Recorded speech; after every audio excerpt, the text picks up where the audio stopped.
Bom dia, amados irmãos, boa noite. Eu falo assim os 3 horários porque qualquer lugar ou nação que você estiver ouvindo, eu tenho certeza que algo vai acontecer na sua vida. Sou o pastor É de Deus, aqui ao vivo na Rádio Gospel 1000 e também no programa É de Deus na Rádio 93 FM. O nosso conteúdo aqui, querido, é trazer para você o conhecimento e a sabedoria e levar para você ensinamento da palavra de Deus. Esse é o nosso objetivo. E o que eu quero trazer hoje aqui é algo maravilhoso. Tira a sua dúvida, né? A dúvida de muitos que existe aqui. E vamos hoje falar sobre um assunto que na mente de muitas pessoas é complicado. Mas se você estudar a palavra de Deus, você vai ver que não tem complicação nenhuma. As pessoas que complicam, né, as coisas, e por se complicar as coisas, fica difícil. Amém? O que a Bíblia diz sobre dízimo no Novo Testamento? Muitas pessoas têm falado lá no Velho Testamento, no Antigo Testamento. Mas eu vou trazer para você o que a Bíblia diz sobre dízimo no Novo Testamento. Muitos perguntam se o dízimo é um mandamento ou se a prática do dízimo está presente no Novo Testamento. No Novo Testamento não há nenhuma regra clara sobre o dízimo, mas diz que o crente deve ser generoso. Grave isso aí, é muito importante. Como assim ser generoso? Preste atenção. Ele tem que ser... A generosidade é um sinal de gratidão e de confiança em Deus. Os primeiros discípulos davam muito mais que 10%. Aprenda isso. Muito mais. Ok? Muito mais. Em Atos dos Apóstolos, capítulo 4, versículo 32 ao 35, leia comigo o que está escrito. Da multidão dos que creram, uma era a mente e o coração. Ninguém considerava unicamente sua coisa alguma que o possuísse, mas compartilhavam tudo o que tinham, com grande poder, e os apóstolos continuavam a testemunhar da ressurreição do Senhor Jesus. E grandiosa graça estava sobre todos eles. Não havia pessoas necessitadas entre eles. Eu vou repetir essa palavra aqui. Não havia pessoas necessitada entre eles, ou seja, entre todos que seguiam Jesus, ali os apóstolos, a Bíblia diz que não havia ninguém necessitado.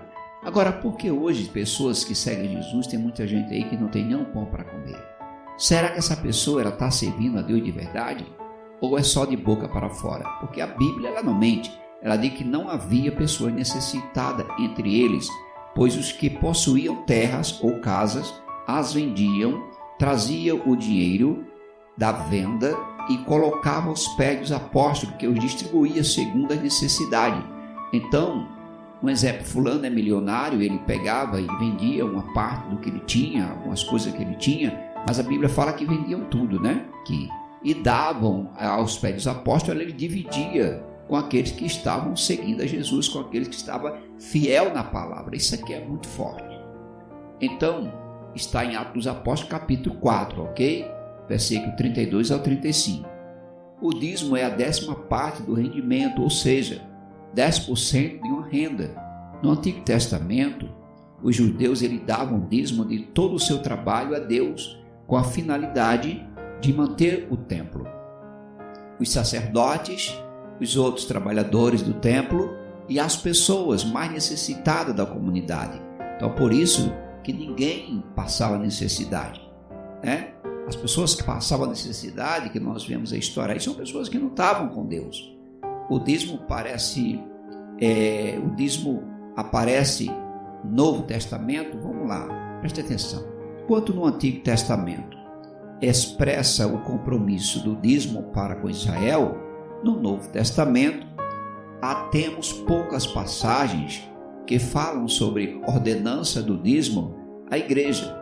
Por exemplo, no livro de Mateus, capítulo capítulo 23, né?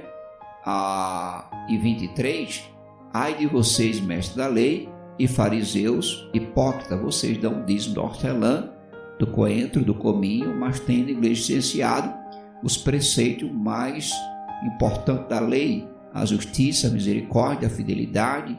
Vocês devem focar a estas coisas sem omitir aquelas. No livro de Lucas, de 11:42, ai de vocês, fariseus, porque dão a Deus o dízimo da hortelã, da arruda, de toda sorte de hortaliças, mas desprezam a justiça e o amor de Deus. Vocês deviam praticar estas coisas sem deixar de fazer aquelas. Ou seja, você dá dízimo, dá oferta, mas se você não observa os mandamentos do Senhor, não segue os mandamentos do Senhor, não adianta nada. No livro também de Hebreus 7, 4, 6 fala isso, né? Nas passagens em Mateus, né, em Lucas, Jesus estava mostrando o perigo de confiar apenas nas regras rituais sem ter o coração verdadeiro voltado para Deus. Jesus não condenou o dízimo nem o jejum, mas explicou que nada disso tem valor se a pessoa não se dedica a Deus. Então, ser dizimista não lhe dará uma vaga no céu. Aprenda isso para você que está me ouvindo aí. Não quero seguir a Deus, eu sou bom, eu dou oferta, eu dou dízimo, eu faço isso, ajudo. Problema seu. Mas se você não segue Jesus, não cumpre os mandamentos, nada disso que você está fazendo vai dar vaga no céu, não, querido.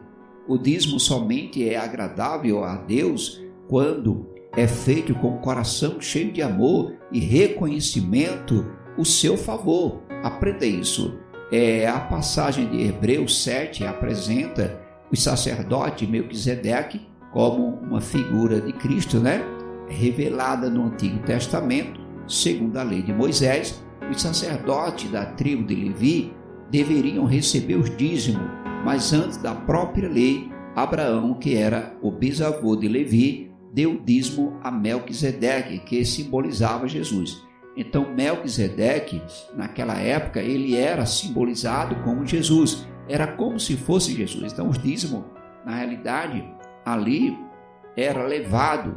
Então, por isso que a Bíblia diz que Abraão, que era o bisavô de Levi, deu o dízimo a Melquisedeque, que simbolizava Jesus. Então, quando Abraão ele tomou essa atitude, o fez de coração aberto e iniciativa própria, isso sinalizou profeticamente que o sacerdócio de Jesus é superior ao sacerdócio da lei de Moisés.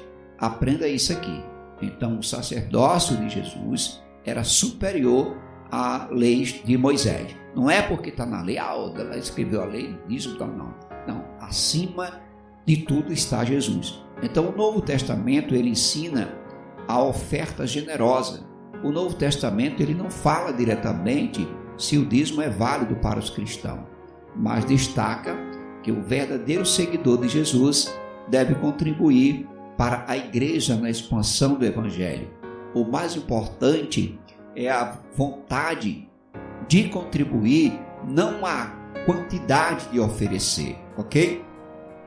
Abra sua Bíblia aí em 2 Coríntios, capítulo 9, versículo 6, que traz muito bem isso aí, né? 2 Coríntios, capítulo 6, versículo... 2 Coríntios, capítulo 9, tá? Capítulo 9, versículos 6 e 7. Manter a igreja é responsabilidade de seus membros. Não querer contribuir com a obra de Deus indica um mau sinal para aquela pessoa. A igreja é um instrumento de Deus para levar o evangelho da salvação ao mundo. Contribuir para a manutenção da igreja, na realidade, é contribuir para a salvação de mais pessoas.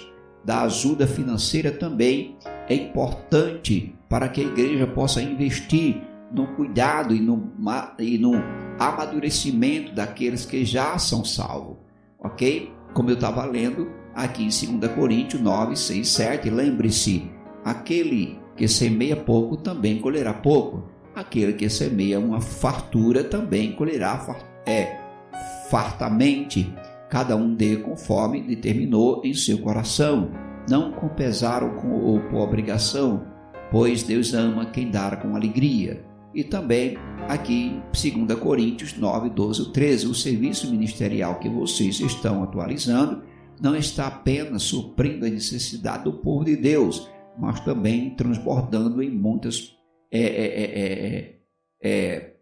preposições de gratidão a Deus, ok? Então, ofertar para a igreja também é uma forma de agradecer a Deus e colocar sua confiança nele. Quando você dá uma parte do seu dinheiro a Deus, você está reconhecendo que sua vida depende dele e ele que providencia aquilo que necessita. Ofertar é demonstrar em ação que você ama mais a Deus que o dinheiro. Mateus 6, 24 traz para nós: ninguém pode servir a dois senhores, pois odiará a um e amará o outro, ou se dedicará a um e desprezará o outro. Vocês não podem servir a Deus e ao dinheiro.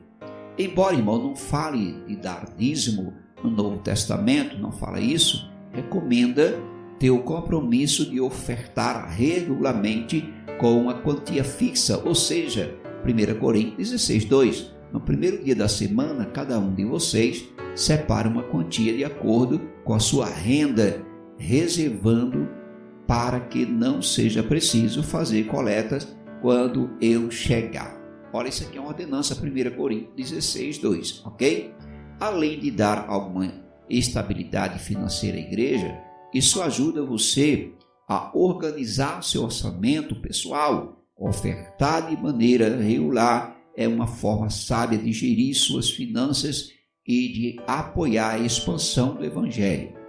Saiba para onde, vai o seu dinheiro e o seu dízimo. Se você tem vontade no coração de ofertar ou dizimar, mas gostaria de saber onde o seu dinheiro será aplicado, pergunta à liderança da igreja. Não fique com dúvida. Você, como membro, tem esse direito, no Brasil e em vários outros países, toda a igreja legalizada, ela tem o dever de apresentar um relatório financeiro anual, que deve ser apresentado a quem pedir.